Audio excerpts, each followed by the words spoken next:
Have you ever thought about the journey of whole food until it comes to your plate? Sunlight, water, soil. It's a miracle embodied by nature's energy. And when we nourish ourselves with this energy, it transforms into everything that keeps us going. A beating heart, digestion at work, muscles in motion. Every function in our body is a system that works together in harmony, and all of them cost energy. Hello, I'm Marve Celine. I'm a dietitian specializing in sport nutrition and gut health. Welcome. Today, I'm gonna walk you through a healthy eating guide one-on-one.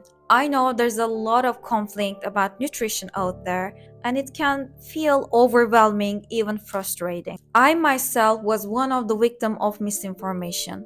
When I changed my career to nutrition, it was my biggest motivation to help people cut through the noise, get accurate information available to anyone so that no one had to struggle the way I did before.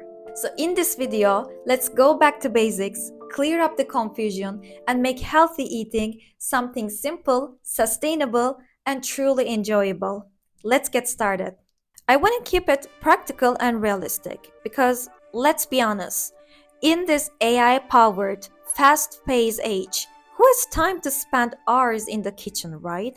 You can use this exact order to create balanced meals effortlessly. Protein is the scaffold of not only our bodies but also our meals. It contributes to many functions in the body, from muscle production to blood sugar regulation, brain health, and more. It also keeps us full for longer. Protein sources include eggs, cottage cheese, chicken, lentils, tofu, meat. Of course, the amount varies from person to person, but for general recommendation, you can aim for 20 to 30 gram of protein per meal and 60 to 15 gram of protein for snacks. If you don't want to count, you can use your palm size as a guide for meat products. It corresponds approximately 20 to 30 gram of protein. Next up, fiber and antioxidants, aka veggies and fruits. After deciding protein, we bulk up our plates with seasonal veggies and fruits. They are rich in vitamins, minerals, phytochemicals, antioxidants, and fiber. All of these are essential for nourishing our cells. You don't need to sweat for antioxidants as long as you eat colorful from different fruits and vegetables, you will get what you need. Plus, regular bathroom visits are guaranteed. In an average healthy person's diet, there is no limits for veggies, and for fruits you can aim for 2 to 3 portions per day. Though of course it depends on the personal needs. Now let's move on to third part, another essential but modest part of the plate, healthy fats. This is another topic after carbs the media loves to sensationalize. The important part we need to remember is, first, too much of good things can throw off balance. And the second, not all fats are created equal. Studies are pretty clear on that omega-3 fatty acids can support brain, heart, immune system by reducing chronic inflammation. I don't even need to cite studies, you can check it all up yourself. Natural omega-3 sources include fatty fish, walnuts, chia seeds, flax seeds, hemp seeds, and smaller amount found in avocado. Omega-6 on the other hand aren't harmful by nature, but when they dominate the diet, they can fuel the chronic inflammation, which is not something we want. In a typical Western style diet, we consume up to 20 times more omega-6 than omega-3s, tipping the scale towards chronic inflammation. Omega-6 are mainly found in processed foods and seed oils like sunflower oils or corn oils, etc. The takeaway here is not only adding more omega-3 through supplements, but also we want to reduce the omega-6 intake at the same time. The key is maintaining a healthy omega-3 and omega-6 ratio. For this reason, my philosophy and recommendation is to prioritize whole food fats over refined oils whenever possible, like nuts, seeds, tahini, olives, avocados, so on. Bear in mind, we're not trying to avoid all oils altogether, especially the olive oils are so important, but we are trying to add more nutrients. These not only offers healthy fats, but also bring fiber, antioxidant, phytochemicals, and even depending on the product, maybe more protein. Let's put it into example. If you use 4 tablespoons of olive oil for your soup, you may reduce it 1 tablespoon and swap the remaining part with flax seeds or chia seeds. That way you will be adding more fiber and omega-3s. And when blended, it will give you a great texture as a plus. Or maybe you can drizzle your salads with tahini. You can add nuts and seeds to your roasted veggies. Options are infinite. In my kitchen, personally, I always use olive oil for cooking and I try to opt for whole food fats whenever possible.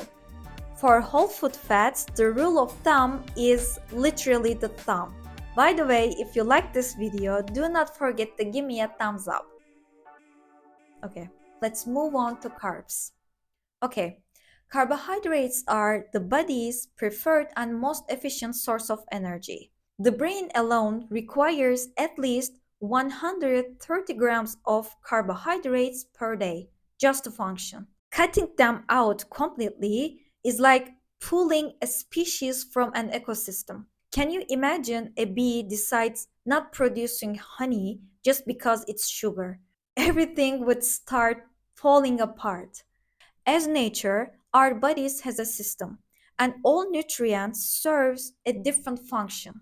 In a healthy and balanced diet, we need all nutrients that nature offers. Carbs are essential for our gut microbiota, muscle production, and active energy supply. Similar to fats, we want to nourish body with as much as nutrients possible, like legumes, oats, quinoa, or whole grains like brown rice or buckwheat.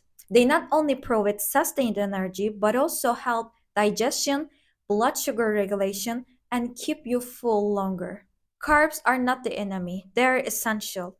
And when they combine wisely, they can lay foundation for both physical and mental performance. Let's not forget calcium. They are play a key role in bone health and preventing osteoporosis later in life.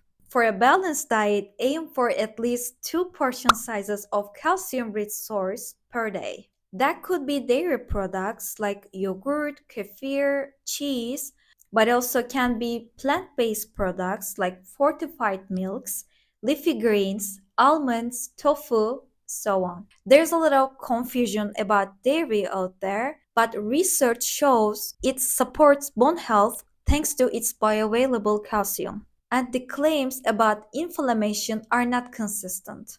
Also, it's an amazing source for high quality protein, whey. Unless if you have an allergy or intolerance, you don't need to cut off dairy products altogether. Even if so, you can opt for lactose-free options. I highly recommend fermented sources like yogurt or kefir. If you like to see plant-based guide, please comment down below. I can make a special video for that. Whole foods are nature's gift to us. They contain the converted energy of nature. Think about photosynthesis for a second. Sunlight and water transform into another form of energy stored in food. When we eat these whole foods, that stored energy is released to nourish our cells and function our bodies. When we eat these whole foods, that stored energy is released to nourish our cells and function our bodies. That's why our bodies cannot be nourished with processed foods. Even though we get calories, we still feel hungry because our cells need micronutrients to function properly. Cells are not familiar with those human-made energy. They can only be nourished with nature's energy. But we are living in 21st century. Processed foods are everywhere. And let's be real, forbidden things tend to hold more power over us. For this reason, instead of making radical decisions to cut them off, it is more helpful to build a healthy relationship with them. One strategy may be to pair them with nutritious foods, or another one might be enjoy the experience with full presence. We can dive deeper into these strategies in another video. If that's something you like to see, let me know in the comments. Personally, I call processed foods soul foods. This way, I acknowledge that they are not the most nutritious food on earth, but they do offer an emotional nourishment. They are not a substitute for my meals, but enjoying them occasionally is a part of my balanced and healthy eating routine. Okay, we covered a lot today. Let's recap to help everything sink in. Protein and fiber are non-negotiables. When building a meal, start with protein and pair it with fiber. Add healthy fats and adjust your carbohydrates based on your hunger and energy needs. Color is key. Aim for as much color as you can. Prioritize whole food fats and be mindful of your omega-6 and omega-3 ratio. Include at least 2 portion sizes of calcium source. And last but not least, give yourself permission to enjoy your soul foods time to time, guilt-free. This is a part of your healthy and balanced lifestyle. Without balance, we cannot make it sustainable. I hope you find this video helpful. If you did, please give it a thumbs up and share with others. I also created a healthy plate PDF for you. You can use it to create balanced meals effortlessly. The link is in the description box below. You can download it for free. As always, I hope you give the nourishment you deserve to your mind, body, and soul. See you.